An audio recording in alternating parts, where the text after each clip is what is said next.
Muy buenos días, estimados amigos. Esta mañana hablaremos sobre conflictos sociales. ¿Cómo cierra el año en Guatemala? ¿Qué tipos de conflictos han sido los más recurrentes? ¿Han aumentado? ¿Han disminuido? ¿Y cuál es el futuro que se avisora de cara al 2016? Para hablar sobre este tema hemos invitado esta mañana a Norman Alejandro Martínez. Él es subsecretario de la Secretaría de Asuntos Agrarios. Bienvenido, gracias, licenciado Carmen Martínez. ¿Cómo está usted? Bien, muchas gracias. Bien, contento de estar por aquí. Un gusto tenerlo por acá. Gracias, Carmen. Leíamos hace pocos días que se reportaba un aumento en los conflictos sociales en Guatemala. Estamos prácticamente cerrando el año. ¿Es esto así? ¿Y de qué tipo de conflictos estamos hablando? Bueno, pues buenos días a todos. Sí, precisamente salió un artículo derivado de que la conflictividad y los conflictos vemos que han estado en aumento en este año. Así como, digamos, finalizan algunos conflictos, también han ingresado aproximadamente 494 nuevos conflictos y sí hemos visto que ha habido aumento. Digamos, en tema de conflictividad social podemos hablar de conflictos agrarios, que es, digamos, lo que nosotros en la Secretaría de Asuntos Agrarios atendemos, pero también todo tipo de conflictos derivados del uso del suelo, como minería, hidroeléctrico, monocultivos, y por disputa de territorio. Esos siguen siendo los más recurrentes, es decir, ¿sigue siendo la conflictividad agraria la más recurrente en el país? Creo que sí, esto derivado de que, acordémonos que la conflictividad agraria, sus bases o sus raíces son problemas de tipo estructural, derivado del país, ¿verdad? La desigualdad que hay en el país, eso ha generado una serie de conflictos, tema de disputa de derechos, tema por límites territoriales, por el acceso a la tierra, procesos de regularización que no han sido completados. Entonces, todo eso ha generado y sigue generando una serie de conflictividad en el tema agrario. Ahora, hablar de conflictos de tierra es sumamente amplio. Entiendo que la Secretaría lleva a cabo un monitoreo donde, además de ese tipo, tienen subtipos. Entonces, usted acaba de mencionar, por ejemplo, que hay conflictos por falta de certeza de la tierra, hay conflictos por despojos, sobre todo por temas relacionados al monocultivo. Hay otro tipo de conflictos que tienen que ver con la extracción de recursos, por ejemplo.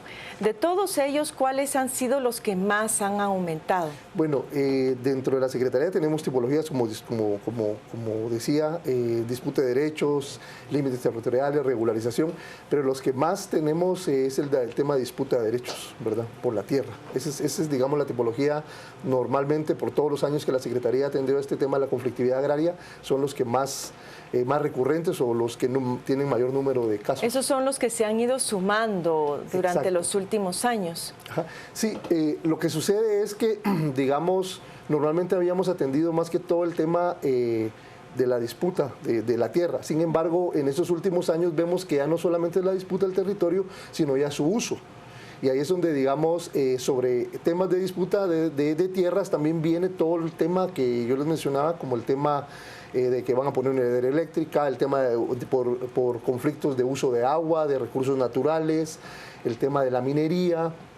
Entonces, y principalmente ahora ha estado mucho la disputa por el tema de los monocultivos, caña de azúcar, palma africana, que han ido expandiendo, digamos, bastante territorio y eso obviamente ha creado algún tipo de conflictividad con muchas comunidades. Esos podríamos hablar que son conflictos prácticamente nuevos o que se han ido sumando durante los últimos años, porque realmente cuando uno analiza el tema de los conflictos de tierras, muy pocos, contrario a lo que suele imaginarse, son conflictos históricos, es decir, históricos pensando en que tienen 25 años posiblemente o más de existir. Estos que usted nos mencionaba son, digamos, de unos 5 años en adelante. Sí, como mencionabas, siempre atendemos los conflictos históricos. Como mencionar, por ejemplo, Chihuahua-Tajumulco, Santa María-Xalapán, que son por años, que son temas estructurales. Sin embargo, sí, eso podemos hablar de unos 4 o 5 años que derivado, digamos, de toda esta expansión de la frontera de los monocultivos, obviamente ha sido necesario más territorio. Entonces, ahí es donde, digamos, incluso en el artículo que te menciono, ahí se habla de que muchas comunidades que ya obtuvieron títulos a través, por ejemplo, del INTA y que ahora el Fondo de Tierra les está regularizando, algunos pues mejor venden o arrendan a estas empresas y derivado de eso pues ahí comienza a haber una falta de territorio y comienzan a haber ocupaciones. Te podemos mencionar el tema del Polo Chic, por ejemplo, todo como muchas áreas fueron dejadas y ahora están siendo ocupadas nuevamente y eso obviamente genera un gran, no solamente conflictividad agraria, sino conflictividad social. Ahora, la impresión es que están ingresando, se están reportando más conflictos, pero ¿qué tanto realmente se ha trabajado primero en prevención? Porque entiendo que muchos de ellos se pueden prevenir y otros ya en cómo descongestionar esa carga, ya sea a través de la aplicación de métodos alternativos, como la mediación o la negociación, o bien cuántos de ellos tienen que pasar a un arbitraje. Es decir, comparado todo este nuevo cúmulo de conflictos que entra con los que verdaderamente se van evacuando, ¿cómo estamos en términos de balance? Estamos casi, las estadísticas nos hablan que casi la misma cantidad que ingresan son las que, digamos, se finalizan. O sea, siempre se ha mantenido un balance arriba de los 400, 500 que ingresan, esa misma cantidad. Por ejemplo, este año se están resolviendo 479 conflictos. Entonces, realmente se mantiene. Se solucionan algunos que han venido trabajados de hace muchos años, pero también siguen ingresando, o sea, se mantiene un balance entre los que ingresan y los que se finalizan. Y los que finalizan. Hay otra situación acá y es que algunos que se volvieron también recurrentes durante el último periodo fueron los conflictos por energía eléctrica. Dentro de los registros que ustedes llevan, efectivamente ha habido un aumento y qué podría preverse en términos del anuncio que ya hizo el INDE en cuanto a la disminución de las personas que tendrían el favor de la tarifa social.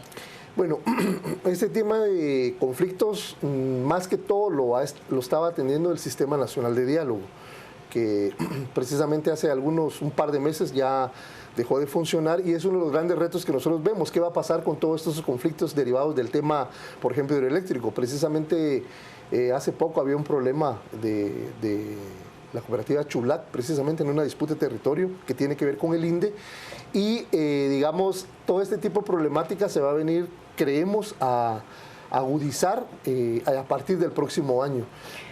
Cuando la Secretaría de Asuntos Agrarios entra a atender a algún conflicto en particular, lógicamente no puede resolverlo sola, sino que generalmente se tiene que coordinar con otras instancias. En el caso de estas otras no digamos instituciones, porque el Sistema Nacional de Diálogo finalmente no se institucionalizó, pero de iniciativas para ayudar a resolver los conflictos, ¿qué experiencia ustedes han tenido en esto? Porque como que cada gobierno llega con sus propias ideas para ayudar en la resolución de conflictos, pero lamentablemente no se da continuidad a estas iniciativas. Sí, creo que ese es un tema muy fundamental. Creo que la coordinación interinstitucional ha sido fundamental. Nosotros como Secretaría de Asuntos Agrarios lo decimos, nosotros no podemos realmente resolver muchos problemas que a veces dependen, por ejemplo, del Fondo de Tierras, dependen de un catastro, del Registro de Información Catastral, dependen de conflictos que hay en áreas protegidas, que aquí tenemos que ver el tema con CONAP, con áreas de reserva, que es SOCRET. Entonces, la experiencia nos ha dicho que es fundamental tener esta coordinación interinstitucional, también con el apoyo de COPREDE. La Procuraduría de Derechos Humanos, que entiendo que también tiene un rol especial en esto. También la PDH, a veces tenemos que citar a bienes del Estado, a la Procuraduría General de la Nación, incluso al Ministerio de la Defensa, algunos conflictos que tenemos en destacamentos militares. Entonces hemos creado mesas de alto nivel donde participan todas esas instituciones y que la Secretaría de Asuntos Agrarios es la que coordina y nos ha permitido tener muchos logros por esa buena relación interinstitucional que existe. Vamos a seguir hablando sobre estas instancias de mediación o de negociación, pero antes vamos a ir con Pietro, quien va a dar lectura a algunos de los comentarios que están circulando en redes sociales. Adelante, Pietro. Así es, Carmen, al respecto de este tema nosotros planteamos en Facebook la siguiente pregunta que dice: ¿considera que se ha abordado correctamente desde el Estado la conflictividad social en el país? Y estos son parte de los comentarios que nos han compartido en Facebook. Jorge Eric Escalante nos dice, el Estado implementa mesas de diálogo con oídos sordos con el fin de cansar a la población y cuando las masas se articulan para el bien común, criminalizan a los líderes y aumenta la represión. También Blanca Estela nos comparte, no le dieron la importancia necesaria a la conflictividad social, solo se está a la espera que Jimmy venga a salvarnos. También Hugo López nos comenta, no, las extorsiones van en aumento. Edgar Arturo nos dice, nunca han abordado la conflictividad, más bien por interés la han esquivado. Por su parte también Gloria Ramírez nos comentó, simplemente no. Y Luis Galvez nos dijo, no han hecho absolutamente nada de nada. Estos son los comentarios que nuestros usuarios han puesto en el Facebook al respecto del tema que estamos tratando hoy en la entrevista del día. Carmen, regresamos con ustedes. Muchas gracias, Pietro. Sumamente interesante lo que usted está pensando y vamos a comentar sobre ello. Vamos a dar la bienvenida en este momento a la licenciada Claudia Villagrán. Ella también es ex subsecretaria de Asuntos Agrarios y se ha especializado en análisis de conflictos. Bienvenida, licenciada Villagrán, esta mañana. Muchas gracias. Algo que se estaba comentando en redes sociales y que tiende mucho a emerger es esto del diálogo. Es decir, prácticamente la palabra diálogo desde la firma de los acuerdos de paz es algo que lamentablemente se ha desgastado mucho, porque se ha concebido como una estrategia dilatoria que finalmente utiliza alguna de las partes para no entrar de fondo a la solución de los problemas. De hecho, se crea, estábamos hablando con el licenciado Martínez, un sistema nacional de diálogo que finalmente es prácticamente ya anulado por el presidente Maldonado y pareciera que vuelta a empezar de nuevo. ¿Qué opina sobre el particular? Bueno, efectivamente yo creo que la palabra diálogo como tal casi es mala palabra ya hoy por hoy en Guatemala, en el sentido que efectivamente lo que tú decías, ¿no? La gente tiende a pensar que el diálogo es una pérdida de tiempo prácticamente y que solamente es para alargar, ¿verdad? Es para alargar cosas, pero en realidad el diálogo debiera de ser concebido como una práctica común dentro de un gobierno democrático, ¿no? Es decir, sin diálogo no hay otra manera en que las partes o que los actores diferentes puedan realmente llegarse a conocer y saber qué es lo que quiere cada quien. Yo creo que parte del problema pasa precisamente por una diferenciación conceptual,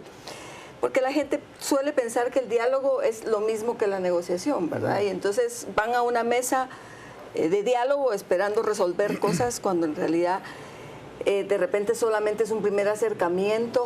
La otra cosa es que para muchos el diálogo es casi una concesión, entonces se radicalizan mucho las posiciones, la gente suele pensar que irse a sentar es casi que sacrificar toda la lucha que ha tenido durante muchos años en ocasiones, y entonces prefieren no hacerlo. Entonces creo que hay toda una necesidad de recuperar el diálogo, como lo que digo, como una experiencia necesaria dentro de la democracia, ¿no? Ahora, el diálogo es sumamente necesario, pero también la gente llega a cansarse. Claro. Estamos ahora ante una situación en que ustedes, mejor que nadie, saben como expertos que los conflictos suelen emerger cuando los recursos son escasos y las demandas son muchas.